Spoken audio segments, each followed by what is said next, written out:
की जांच शुरू की।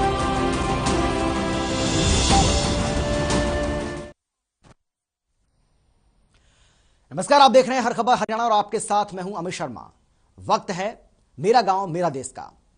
सिंगू बॉर्डर पर संयुक्त किसान मोर्चा ने बैठक की है, जिसमें सरकार की तरफ से बनाई गई कमेटी पर किसानों ने चर्चा की है। किसान नेताओं ने प्रेस कॉन्फ्रेंस कर कहा है कि बुधवार को फिर से मीटिंग की जाएगी, जिसमें आगे की रणनीति पर चर्चा की जाएगी। यह बैठक कल करीब दोपहर 2 बजे होगी। किसानों का कहना है कि सरकार से कल जवाब मिलने की उम्मीद है। किसान नेताओं ने कहा है कि वो सरकार की शर्तें मानने को तैयार नहीं है।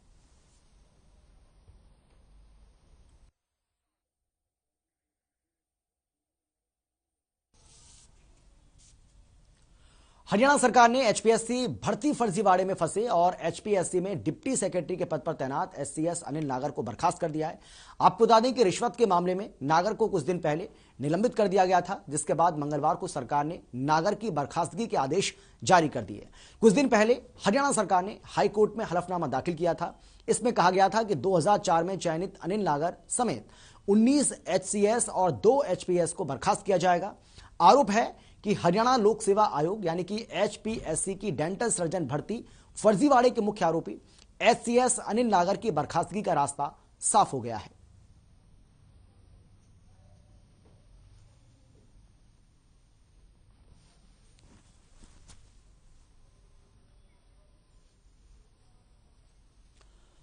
धमनगरी कुरुक्षेत्र में दबंग माफियाओं के हौसले इस कदर बुलंद हैं कि आरडब्ल्यूए प्रधान महिला पूनम चहल पर ही जेसीबी से मिट्टी डालकर गड्ढे में दफनाने की कोशिश की गई। दरअसल कुरुक्षेत्र की जिंदल सिटी के साथ नई कॉलोनी काट रहे कॉलोनाइजर ने सड़क बनाई, तो वहीं सड़क निर्माण के दौरान अंडरग्राउंड बिजली की तारें कट गईं और जिंदल सिटी की बत्ती गुल हो गई, जिसे ठीक कराने को लेकर यह पूरा विवाद हुआ।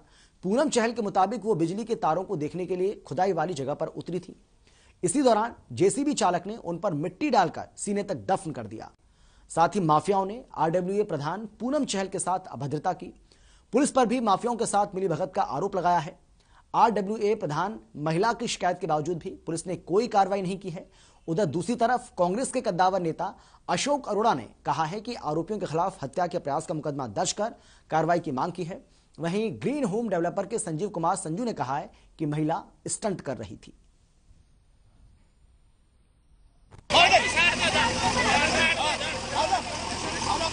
हमारा रिक्वेस्ट थी कि डबल वायरिंग हो जाने दीजिए।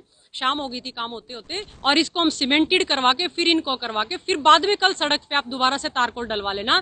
परंतु उनकी जिद थी कि नहीं, अभी तुरंत प्रभाव से हम इसको बंद करके अभी हम दोबारा से सड़क बनाएंगे। इसी निवेदन के तहत जो है हम उनको रिक्वेस्ट कर रहे थे, और जो है उन्होंने हमारे ऊपर मतलब मैं नीचे वो देखने के लिए उतरी पाइप्स में कि ये जो है डबल वायरिंग हुई है या नहीं और ये ठीक है या नहीं कार्य। उसी दौरान उन्होंने मेरे पीछे बुजुर्ग महिलाएं खड़ी थी 60-70 साल की, उन्होंने मेरे को जेसीबी से जो है 600-700 किलो मिट्टी मेरे चारों तरफ डाल दी और जो है मेरे को पेट तक वहां पर दबा दिया, जैसे एक पेड़ को मिट्टी में दबाया जाता है ताकि मैं कहीं ना हिल सकूं। और फिर महिला जो है अस्मिता को तार तार करते हुए गंदे से गंदे शब्द बोलना, गंदे से गंदे आरोप लगाना उन्होंने मेरे ऊपर शुरू कर दिया और मैं लाचार और बेबस हुई वहां पर खड़ी रही। एसपी को मिला था मैंने ये कहा कि कोई भी व्यक्ति कानून से बाहर जाता है उसके खिलाफ कार्रवाई होनी चाहिए। जिंदल सिटी के साथ लगती एक कॉलोनी काटी जा रही है जिसको दीनदयाल उपाध्याय के नाम पे लाइसेंस मिला हुआ है। लाइसेंस मिला हुआ है, उसमें कोई दिक्कत नहीं। उनको कोर्ट से स्टे लिया, नहीं मिला, परंतु ये अधिकार किसी ने नहीं दिया किसी व्यक्ति को भी कि अगर कोई वहां पे जाता है तो उसके ऊपर आप जेसीबी डाल दो। जिंदल सिटी के अंदर जो कल घटना घटी है वो बड़ी निंदनीय है। पब्लिक स्टंट बनाने के लिए भी यहाँ भी मशहूरी इलेक्शन, पता नहीं इसने लड़ना है, कोई कह रहा है इसने एमएलए का इलेक्शन लड़ना है। ये अपनी पब्लिसिटी के लिए हर रोज नए से नया काम कर रही है जी। हमारे को इतना इरिटेट कर दिया भाई साहब, इन्होंने इतना इरिटेट कर दिया बता नहीं सकते। हम घर जाते हैं ना, हमारे बच्चे पूछते हैं पापा आज वो पूनम चहल तो नहीं लड़ी आपके साथ। हम इतने ज्यादा मेंटली अपसेट कर दिया इस एक लेडी ने हमारे को जी। हमने जमीन पैसे दे के जमीन ली है, जितने की जमीन लिया उसी हिसाब से हमने रजिस्ट्री करवा रखी है। हम तो कहीं पे गलत है ही नहीं करा, पर इरिटेट इतना ज्यादा कर दिया। हर एक चीज की सहने की ना भाई साहब कोई शक्ति, कोई लिमिट होती है। ये हमारी को ना लिमिट को क्रॉस कर रही है। हमारा जो सब्र का ना बांध ये तोड़वाना चाहती है लेडी। कभी कुछ कहती है हमारे, कभी कोई आरोप लगाती है। हर मतलब के आपने कोई आप शब्द नहीं बोले? कुछ कोई ऐसी किसी को हमने कुछ नहीं बोला भाई साहब। मरेगा मरेगा कोई मरेगा।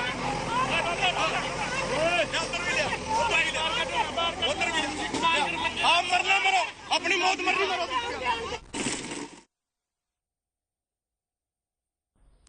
चंडीगढ़ से परिवहन मंत्री मूलचंद शर्मा ने कोहरे और धुंध के मौसम में सड़क दुर्घटनाओं को रोकने और रोड सेफ्टी नियमों का पालन करवाने के लिए सभी संबंधित विभागों को निर्देश जारी किए हैं। वहीं परिवहन मंत्री ने कहा है कि प्रदेश की सभी सड़कों में सफेद पट्टी और सभी वाहनों पर रिफ्लेक्टर लगाने के निर्देश भी जारी किए हैं।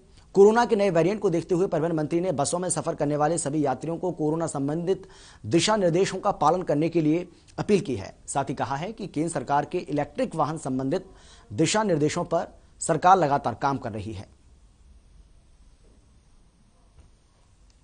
बात है और रोड सेफ्टी की हमने मीटिंग की थी। रोड सेफ्टी में जितनी जो रोड की जो गाइडलाइंस है, पट्टियां लगानी है या दूसरी मैंने स्टिकर्स लगाने हैं जहां पे काम चले हुए हैं, और जहां पे काम है वहां भी हमने पट्टियों का पट्टियां पूरा तब्दील करा जाए। और क्योंकि है बसों पे भी हमने धुंध के मौसम में जहां लाइट है इस पे पीछे अपने पट्टियां लगनी है, उनका भी इनकी सबकी सेफ्टी बरती जाए जिससे लोग एक्सीडेंट न हो सके। बसों की पंचकुला में कांग्रेस के दिग्गज नेताओं ने हरियाणा लोक सेवा आयोग का घेराव किया। एचपीएससी घोटाले में कांग्रेस ने मोर्चा खोल दिया। इस दौरान भारी पुलिस बल को तैनात किया गया। प्रदर्शन करने पहुंचे कांग्रेस के बड़े नेताओं को पुलिस ने पहले हिरासत में लिया, फिर छोड़ भी दिया। कांग्रेस प्रवक्ता रणदीप सुरजेवाला, प्रदेश अध्यक्ष कुमारी सैलजा, चंद्रमोहन को हिरासत में लिया गया। कांग्रेस नेताओं ने हरियाणा लोक सेवा आयोग पर आरोप लगाते कहा कि हरियाणा लोक सेवा आयोग नौकरियां नीलाम करने वाले और भ्रष्टाचार का अड्डा बन चुका है।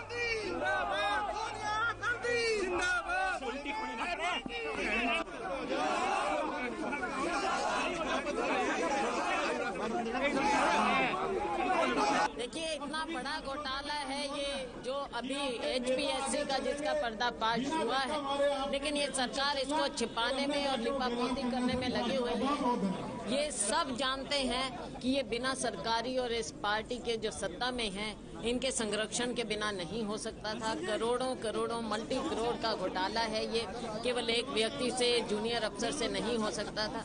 और ये सरकार जैसे छिपा रही है, हमारी ये मांग है कि ये दोनों एचपीएससी और एसएससी एचएसएससी कमीशन दोनों बर्खास्त होने चाहिए और इसकी पूरी जांच विजिलेंस नहीं कर सकती। विजिलेंस तो इसको खत्म करने में लगेगी।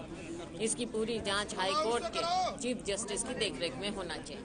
हरियाणा स्टाफ सिलेक्शन कमीशन और एचपीएससी दोनों बर्खास्त होंगे और जांच होगी, तभी हरियाणा के युवाओं को न्याय मिलेगा। और ये जंग जारी रहेगी। अगर सरकार नहीं मानेगी तो हम उनकी ईंट से ईंट बजा देंगे।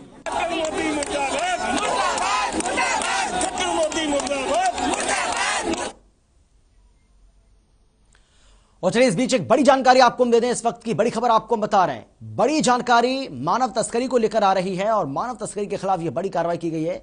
मामले में सीआईए ने बड़ी कार्रवाई की है। 2 रोहिंग्याओं को सीआईए ने गिरफ्तार किया है। बांग्लादेश से लड़कियों की तस्करी करते थे। मानव तस्करी में 2 लोगों को गिरफ्तार किया। ये बड़ी जानकारी आपको हम दे रहे हैं। बड़ी खबर आपको बता रहे हैं। नूह से मानव तस्करी में 2 लोगों की गिरफ्तारी की खबर सामने आ रही है। मामले में सीआईए ने इस बड़ी कार्रवाई को अंजाम दिया है। 2 रोहिंग्याओं को सीआईए ने गिरफ्तार किया। बांग्लादेश से लड़कियों की ये तस्करी करते थे।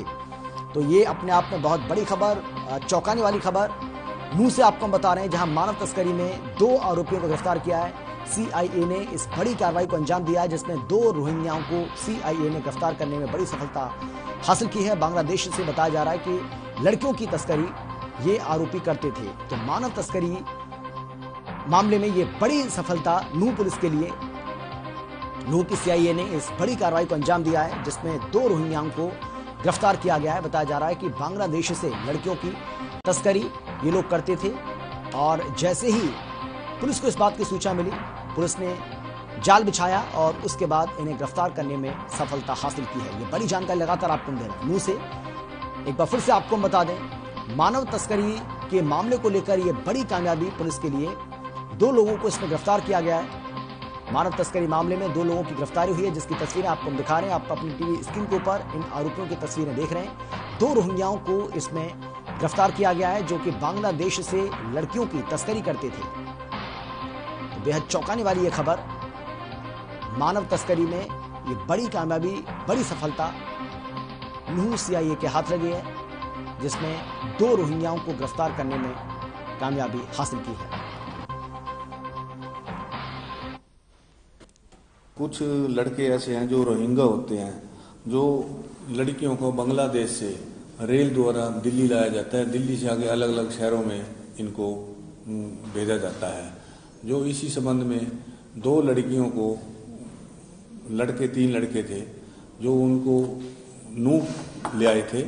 उससे पहले वो दिल्ली से रेल द्वारा पहले रोहतक दिल्ली लाए थे। दिल्ली लाने के बाद उनको रोहतक लेके गए और उसके बाद रोहतक से नूह, एक गांव पड़ता है घासेड़ा, वहां उन लड़कियों को छुपाया और उसके बाद अलग अलग जगहों पे भी उनको छुपाते रहे।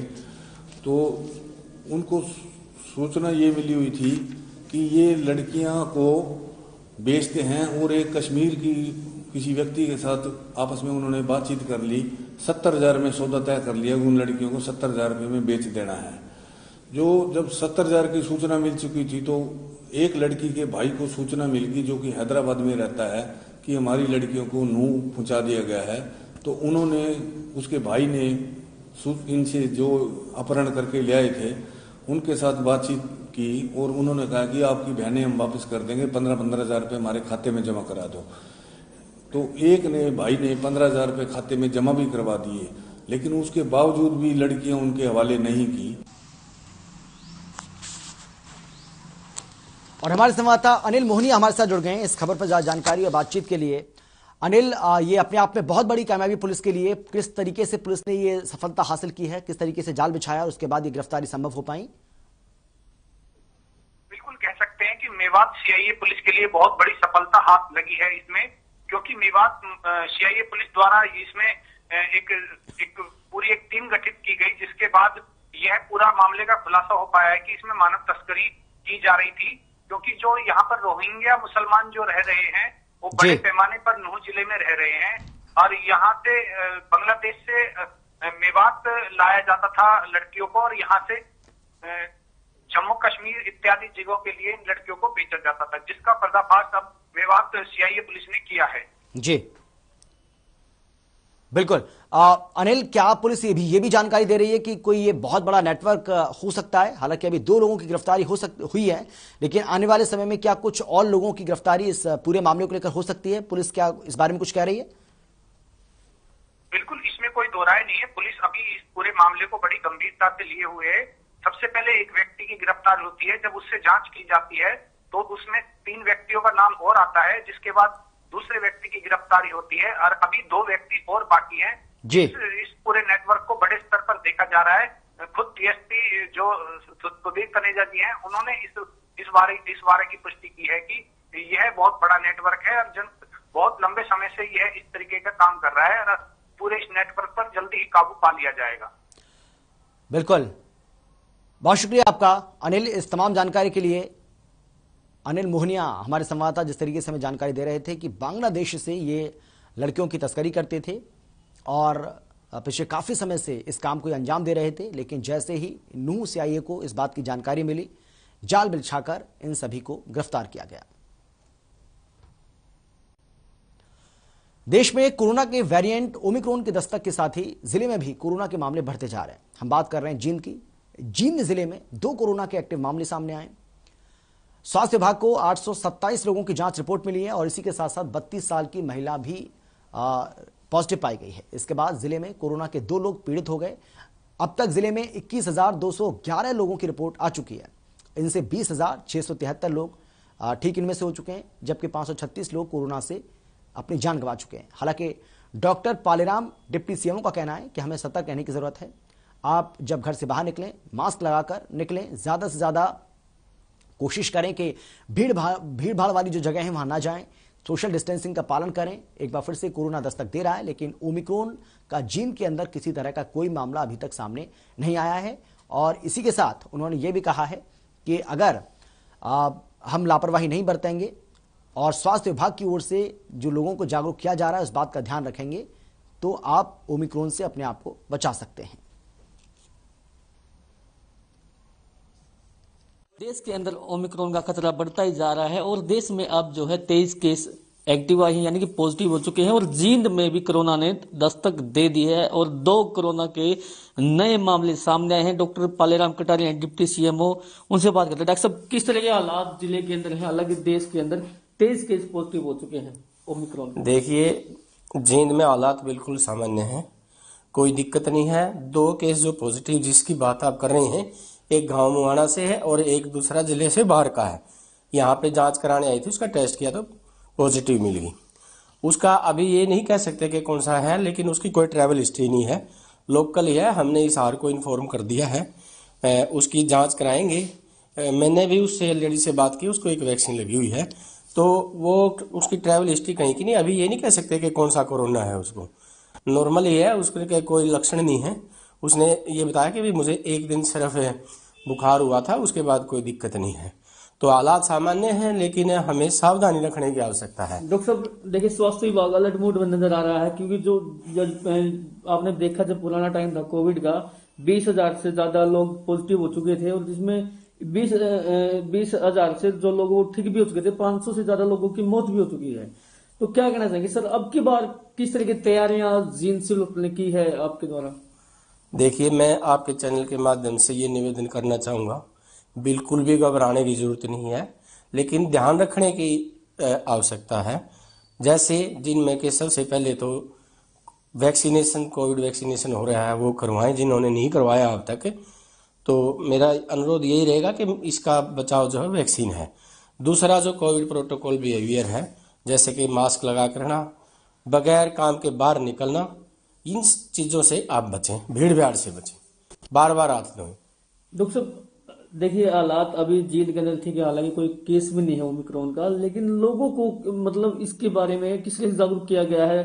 बाजारों में लोग अभी मास्क नहीं पहने, हालांकि स्वास्थ्य विभाग की तरफ से जो मास्क के चालान भी किए गए हैं, क्योंकि जो लोग मरीज दवाई लेने के लिए आते हैं मास्क नहीं पहने, चालान भी काटे गए हैं। तो किस तरह से जागरूक किया गया है सर?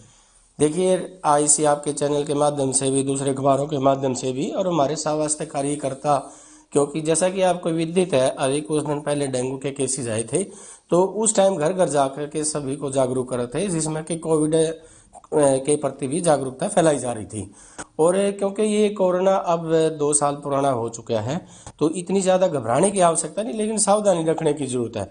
हम अब भी ये कहते हैं कि आप सावधानी रखो, जरूरत ना पड़े कि आपको हॉस्पिटल में एडमिट। अगर वैक्सीन आपने लगवा रखी है, तो जैसा कि अभी तक देखा गया, हमारे वैज्ञानिक बताते हैं कि जिन्होंने वैक्सीन लगवा रखी है, अगर उनको इन्फेक्शन हो भी जाता है तो उसके लक्षण बिल्कुल सामान्य होते हैं, आमतौर पर हॉस्पिटल में दाखिल होने की जरूरत नहीं पड़ती। अच्छा डॉक्टर साहब, जैसे पिछले दिनों की बात की जाए, जब कोविड का टाइम था, ऑक्सीजन की काफी किल्लत थी जींद के अंदर, अब की बार तो प्लांट लगा दिया गया है, तो किस तरह के इंतजाम है, कहीं बताएं सर।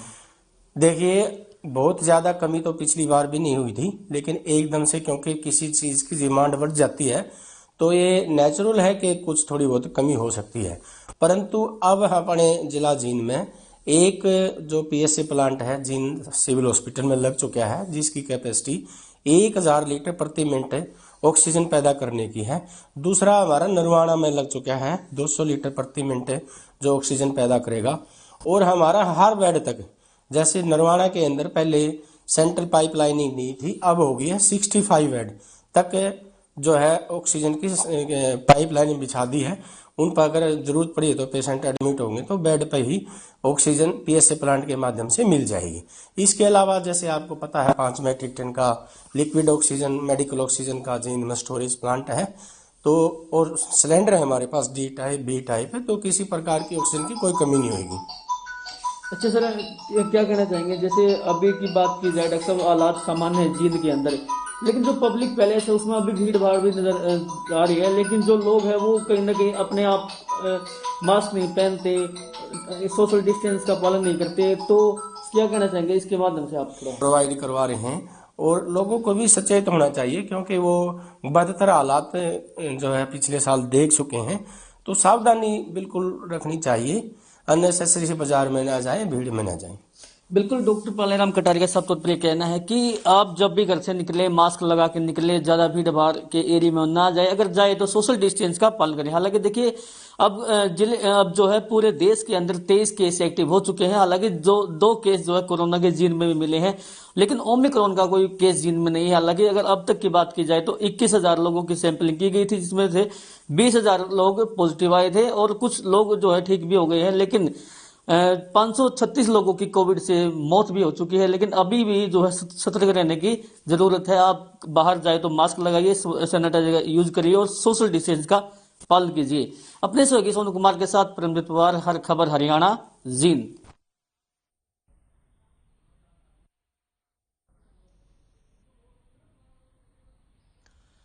तो जिस तरीके से देश में ओमिक्रॉन की दस्तक पहले हो चुकी है, ओमिक्रॉन के 23 मामले अब तक सामने आ चुके हैं। पहले 21 मामले, 2 मामले और महाराष्ट्र में सामने आ गए। तो कुल मिलाकर अब तक जो जानकारी है उसके मुताबिक 23 मामले सामने आ चुके हैं ओमिक्रॉन के, और इसीलिए धीरे धीरे ओमिक्रॉन देश के अंदर अपने पैर पसार रहा है। लेकिन हरियाणा में अभी तक कोई मामला इसका सामने नहीं आया है। हालांकि जींद में बताया जा रहा है कि एक महिला कोरोना पॉजिटिव पाई गई है। हालांकि अब जीनोम सीक्वेंसिंग के बाद ही ये साफ हो पाएगा कि ओमिक्रॉन का वायरस है या कोई और। एक और जहां कोरोना के नए वेरिएंट ओमिक्रॉन को लेकर लोगों में फिर से भय का माहौल है, वहीं सिरसा में कोरोना ने एक बार फिर से दस्तक दे दी है। सिरसा जिला में अभी तक पिछले 3 दिनों में कोरोना के 12 पॉजिटिव केस मिले। इनमें सबसे खास बात यह है कि ऐलनाबाद के एक ही परिवार के 7 लोग कोरोना पॉजिटिव पाए गए। हालांकि सभी लोगों को वैक्सीन लग चुकी है। इनमें से किसी की भी कोई ट्रैवल हिस्ट्री नहीं है, जिसके चलते सभी को होम आइसोलेट किया गया है। मीडिया से बातचीत में कोरोना के नोडल अधिकारी हरसिमरन सिंह ने बताया है कि सिरसा में पिछले 3 दिनों में 12 कोरोना के केस मिले। इनमें से ऐलनाबाद के एक ही परिवार के 7 सदस्य शामिल हैं।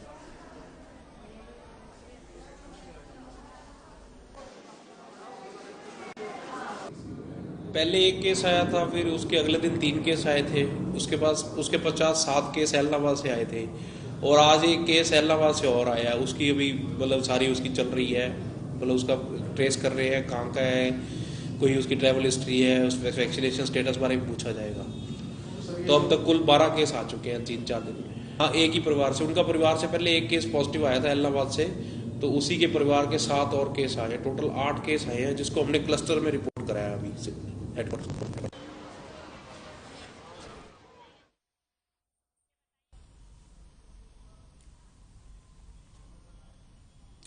नांगल चौधरी में कोविड नियमों की जमकर धज्जियां उड़ाई जा रही हैं। बाजार हो फिर या सड़क, बिना मास्क के लोग घूमते नजर आ रहे हैं। एक बार फिर से कोरोना के मामले बढ़ने लगे। देश में ओमिक्रॉन ने दस्तक दे दी है, इसके बाद भी लोग लापरवाह नजर आ रहे हैं। बच्चों की सेहत के साथ भी खिलवाड़ किया जा रहा है। कोरोना पर लोग लापरवाह हो गए और कोविड नियमों की जमकर धज्जियां उड़ा रहे हैं, जो भारी पड़ सकती है।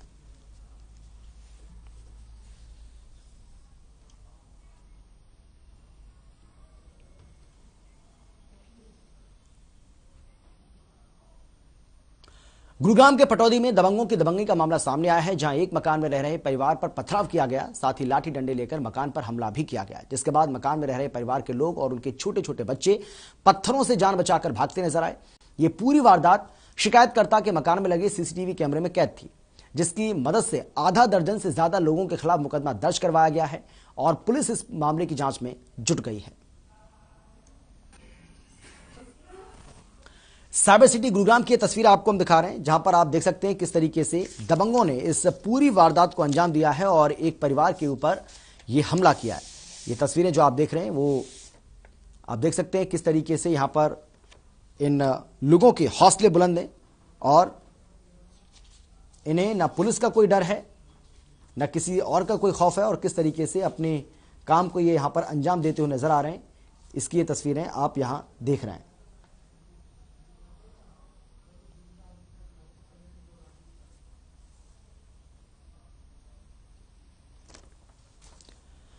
हालांकि इन लोगों की दबंगई की ये जो तस्वीरें हैं वो सीसीटीवी कैमरे में कैद हो गई हैं और पुलिस का यह कहना है कि इसी के आधार पर इस पूरे मामले की जांच अब की जा रही है। मुख्यमंत्री के अतिरिक्त प्रधान सचिव और सूचना जनसंपर्क एवं भाषा विभाग के महानिदेशक डॉक्टर अमित अग्रवाल ने मंगलवार को चंडीगढ़ में सभी जिला उपायुक्तों के साथ वीडियो कॉन्फ्रेंसिंग के माध्यम से बैठक की। बैठक के दौरान जिला स्तर पर आयोजित होने वाले गीता जयंती कार्यक्रम की तैयारियों की समीक्षा की है। उन्होंने कहा कि इन कार्यक्रमों में धार्मिक और सामाजिक संस्थाओं का भी सहयोग लिया जाए। इसके अलावा गीता जयंती के दौरान सभी कार्यक्रमों का आयोजन जन सहभागिता के सिद्धांत और पवित्र गीता की मर्यादा के अनुरूप किया जाए। इस मौके पर अंतर्राष्ट्रीय गीता महोत्सव कार्यक्रमों के नोडल अधिकारी विजय दहिया और सांस्कृतिक कार्यक्रमों के नोडल अधिकारी संजय भसीन वर्चुअल माध्यम से जुड़े। उन्होंने कहा कि कुरुक्षेत्र में 48 कोस परिक्रमा में विशेष कार्यक्रमों का आयोजन किया जाएगा। बैठक में तय किया गया कि 12 से 14 दिसंबर तक प्रदेश के सभी जिलों में जिला स्तरीय गीता जयंती महोत्सव बड़े हर्षोल्लास के साथ और धूमधाम के साथ मनाया जाएगा।